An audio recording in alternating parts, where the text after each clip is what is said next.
बिस्मिल्लाहिर्रहमानिर्रहीम।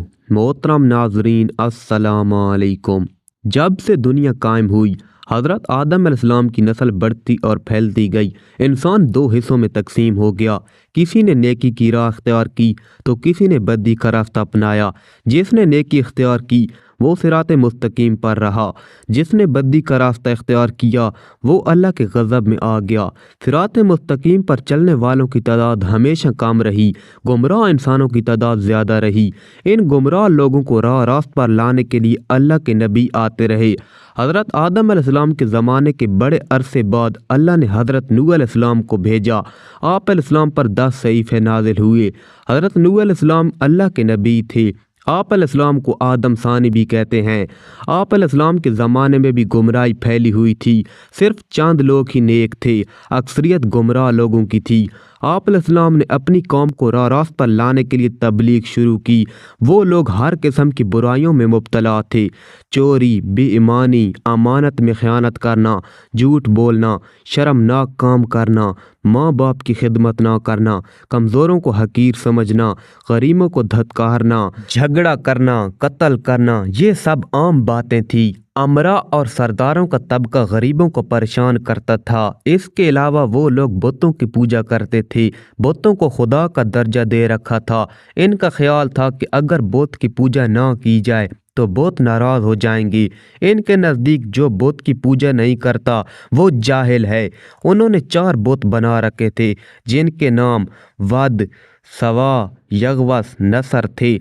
हज़रत नूह अलैहिस्सलाम अपनी कौम को दावत हक देते, अच्छे कामों के करने का हुक्म देते, बुरे कामों से रोकते। वो कहते कि बुतों की पूजा ना करो, सिर्फ एक अल्लाह की इबादत करो जो सारे जहां का परवरदिगार है। वाज व नसीहत की गर्ज से एक रोज़ आप अलैहिस्सलाम ने ज़ियाफ़त का एहतमाम किया। ज़ियाफ़त में हर हैसियत और तबका के लोग शरीक थे। आने वाले मेहमानों में गरीब भी थे, अमीर और सरदार भी थे। साहिब हैसियत और सरदार गरीबों के साथ उठना बैठना पसंद नहीं करते थे, उन्हें हकारत से देखते थे, नफ़रत करते थे। लेकिन हज़रत नूह अलैहिस्सलाम ने सबको यकजा कर दिया। लोगों ने ज़ियाफ़त के एहतमाम का सबब दरियाफ़त किया तो आप अलैहिस्सलाम ने फरमाया, भाइयों, हमारी कौम के लोग में बिगाड़ पैदा हो गया है। सबसे बड़ी ख़राबी ये है कि ताकतवर तबका कमज़ोरों पर हावी होता जा रहा है। जो कमज़ोर हैं वो भी हमारे ही भाई हैं। तुम गरीबों के साथ उठना बैठना पसंद नहीं करते, तुम इनसे नफ़रत करते हो। इनमें जो भूखा होता है तुम खाना नहीं खिलाते। अगर कोई प्यासा तुमसे पानी मांगता है तो तुम पानी नहीं पिलाते। अगर कोई बीमार हो जाता तो तुम उनकी आयादत नहीं करते। तुम अपने माँ बाप की खिदमत नहीं करते। दूसरों का माल नाजायज़ तौर पर खाते हो, दूसरों की मलकियत पर कब्ज़ा करते हो। ये तमाम शैतानी काम है। इसके अलावा वो तुम अपने हाथों से बनाए हुए बुतों की पूजा करते हो। ये बुत तो तुम्हारी तरह मखलूक हैं और ये तो तुमसे भी कमतर हैं। ये कहाँ की अक्लमंदी है। मैं तुम्हें एक बड़े अजाब की खबर देने आया हूँ। मेहमानों में से एक शख्स ने कहा, अजीब शख्स है, हमें कहने चला है कि हम अपने महबूबों को छोड़ दें, इबादत ना करें। हज़रत नूह अलैहिस्सलाम बोले, मैं ये नहीं कहता कि इबादत छोड़ दो, इबादत करो, सिर्फ इस हस्ती की करो जिसने सारी दुनिया पैदा की है, जो मारता है और जलाता है। एक ने कहा, नूह अलैहिस्सलाम, तू ऐसा कहते ही रहते हैं, हम अपने महबूबों के ख़िलाफ़ बातें सुनने के लिए नहीं आए। हम तो वो करते हैं जो हमारे बाप दादा किया करते थे। आखिर में लोग मजलिस से उठकर जाने लगे। एक मर्तबा हज़रत नूह अलैहिस्सलाम एक रास्ता से गुज़र रहे थे कि एक बूढ़ा नज़र आया।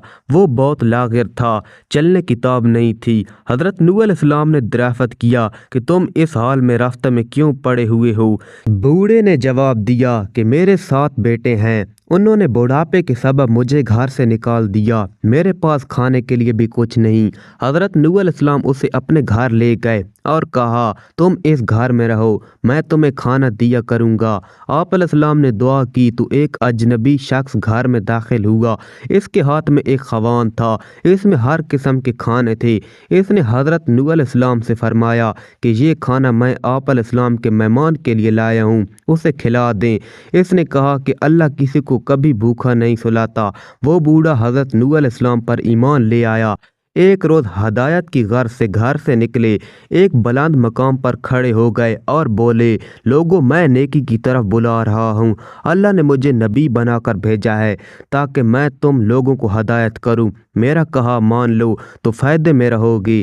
تم لوگ ماں باپ کی خدمت کیا کرو، انہیں گھر سے نہ نکالو، انہیں تکلیف مت دو، ضرورت مندوں کی ضرورت پوری کرو، یتیموں، بیواؤں اور محتاجوں کی مدد کرو، بیماروں کی عیادت کرو۔ ہر کمزور طاقتور کا محتاج ہوتا ہے۔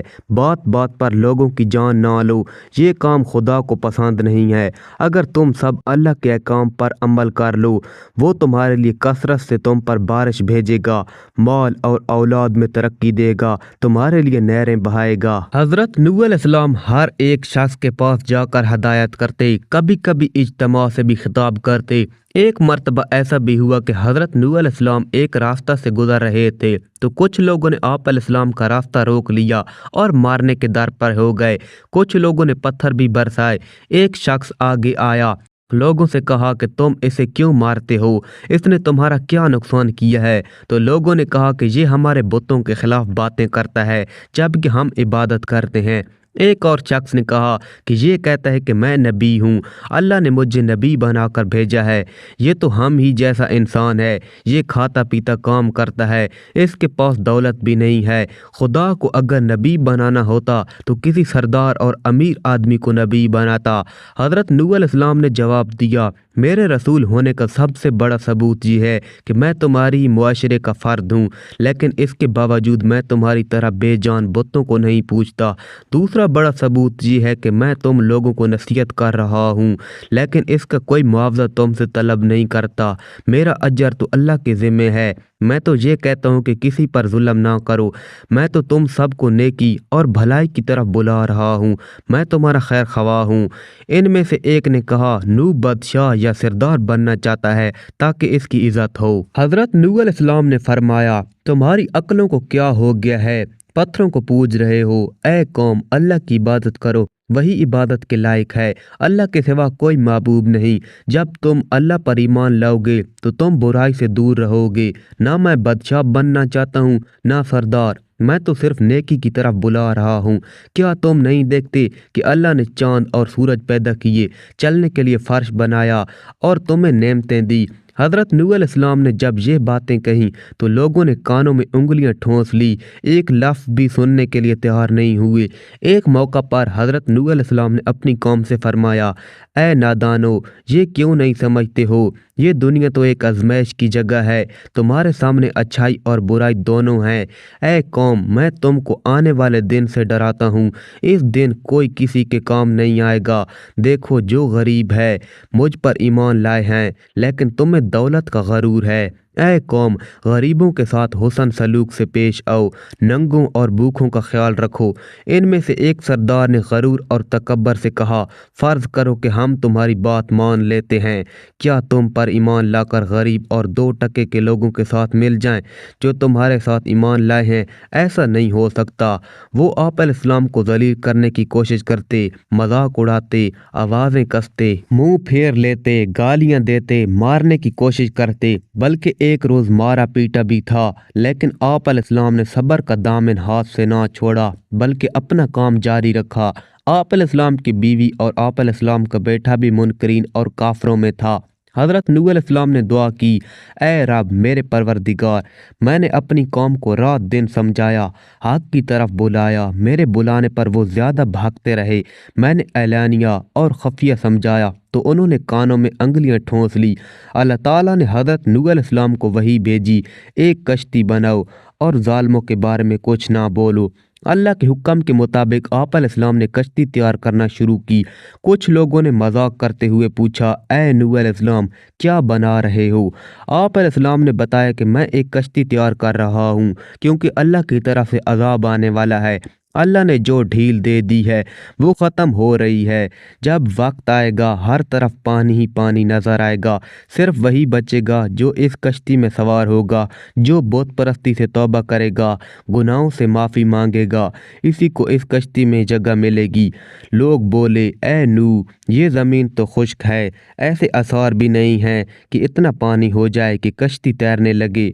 नूह का तो दिमाग ही चल बसा है। हज़रत नूह अलैहिस्सलाम इस किस्म की बातों से बिल्कुल मायूस हो चुके और इस्लाह की कोई उम्मीद ही नज़र नहीं आ रही थी। जब कश्ती बनकर तैयार हो गई तो लोग कश्ती में गलादत फेंक देते। कश्ती में कोई ऐसी जगह ना थी जहां गलादत ना हो। काफिर गलादत फैलाने के लिए कश्ती के अंदर जाया करते थे। ये इनका मामूल बन चुका था। एक मर्तबा एक कोढ़ का मरीज भी अपने नापाक मकसद के साथ कश्ती के अंदर गया। इसके सड़े हुए जिस्म के एक हिस्से पर कुछ गलादत लग गई। कुछ देर बाद इसने देखा कि जहां गलादत लगी थी वो हिस्सा अच्छा हो गया है। अब इसे हैरत हुई कि ये क्या माजरा है, आखिर गलादत से किस तरह शफा हो सकती है। फिर वो कश्ती के अंदर दाखिल हुआ और गलादत पूरी तरह सारे जिस्म पर मल लिया तो देखा कि वो बिल्कुल तंदुरुस्त हो गया है। ये बात कोढ़ के मरीजों के अंदर फैल गई तो सब ने कश्ती के अंदर दाखिल होकर गलादत मलना शुरू कर दिया। इस तरह पूरी कश्ती पाक साफ हो गई। हज़रत नूह अलैहिस्सलाम ने अल्लाह ताला से दुआ की, ऐ रब, लोगों ने मेरा कहना नहीं माना, ऐसे शख्सों की पैरवी की जिनके माल और औलाद ने इनको ज़्यादा ही नुकसान पहुँचाया। इन काफरों में से ज़मीन पर एक बाशिंदा भी मत छोड़। अगर आप इनको रुई ज़मीन पर रहने देंगे इनकी औलाद भी काफिर ही होगी। आप अलैहिस्सलाम की दुआ कबूल हुई। अल्लाह का अज़ाब आ चला। घर के तनूर से पानी उबल पड़ा। पानी का रेला तेजी से बहने लगा। जिस जगह से पानी उबल पड़ा वो जगह कोफा की एक मस्जिद थी जिसका नाम मस्जिद अंबिया है। दूसरी तरफ आसमान पर खौफनाक स्याह बादल छाने लगे। हज़रत नूह अलैहिस्सलाम ने देखा कि ज़मीन से चश्मे फूट रहे हैं। हज़रत नूह अलैहिस्सलाम ने कहा कि ये अज़ाब की इलामत है। काफिर कहने लगे कि तूफ़ान तो आते ही रहते हैं, बारिशें होती रहती हैं, ये तो कोई नई बात नहीं है। कुछ देर बाद मौसम बदल जाएगा। देखते ही देखते हवा का तेज़ झोंका आया जिससे हर चीज़ हल गई। फिर पानी बरसना शुरू हुआ। बारिश भी इतनी शिद्दत की थी जैसे कि आसमान ने अपने तमाम दरवाजे खोल दिए हों। हज़रत नूह अलैहिस्सलाम ने ईमान वालों से कहा कि कश्ती में सवार हो जाओ। अल्लाह ने फरमाया कि हर किस्म के जानवरों का जोड़ा भी कश्ती में सवार करा लो। हज़रत नूह अलैहिस्सलाम ने अल्लाह ताला के हुक्म की तामील की। हर जानवर का जोड़ा सवार करा लिया। कश्ती में एक अलहदा जगह पर सब जानवरों को बंद कर दिया गया। तूफान चलने लगा। बारिश से नदी नाले और ज़मीन पर पानी भर गया। फिर ज़मीन के हर हिस्से में पानी बहने लगा। अब हज़रत नूह अलैहिस्सलाम का जहाज़ तैरने लगा। पानी ऊंचा हो रहा था। हज़रत नूह अलैहिस्सलाम की नज़र जब बेटे पर पड़ी तो आवाज़ लगाने लगे, बेटा अब इस कश्ती में सवार हो जाओ, तुम्हारी जान बच जाएगी, अब काफिरों का साथ छोड़ दो। तो बेटे ने जवाब दिया कि मैं पहाड़ की ऊंची चोटी पर चढ़ जाऊंगा, पानी वहां तक नहीं पहुंचेगा। तब हज़रत नूह अलैहिस्सलाम ने अल्लाह से अपने बेटे के बारे में सिफारिश की कि मेरा बेटा डूब रहा है, ये तो मेरे ही ख़ानदान का है, तेरा वादा सच्चा है। अल्लाह ने फरमाया कि वो तेरे ख़ानदान वालों में से नहीं है, तेरे घर वाले तो वो हैं जो तुझ पर ईमान लाए हैं। रवायत के मुताबिक बारिश मुसलसल 40 दिन तक रही। जो कुछ ज़मीन पर था सब डूब गया। काफरों का काम तमाम हुआ। जो लोग हज़रत नूह अलैहिस्सलाम पर ईमान लाए थे वो कश्ती में सवार होकर बच गए। कश्ती कोह जोदी पर जाकर ठहरी जिसे अरारत भी कहते हैं। कश्ती में सब सवार थे। इसी दौरान हज़रत नूह अलैहिस्सलाम को एक फाख्ता नज़र आई। इसकी चोंच में जीतों के दरख्त का पत्ता था। ये अमन व सुकून की इलामत थी, यानी पानी उतर चुका है। कोह जोदी या अरारत मशरकी तुर्की में है। ये 16,900 फुट बुलंद जो बर्फ से ढकी रहती है। रूस की सरहद भी इससे मिलती है।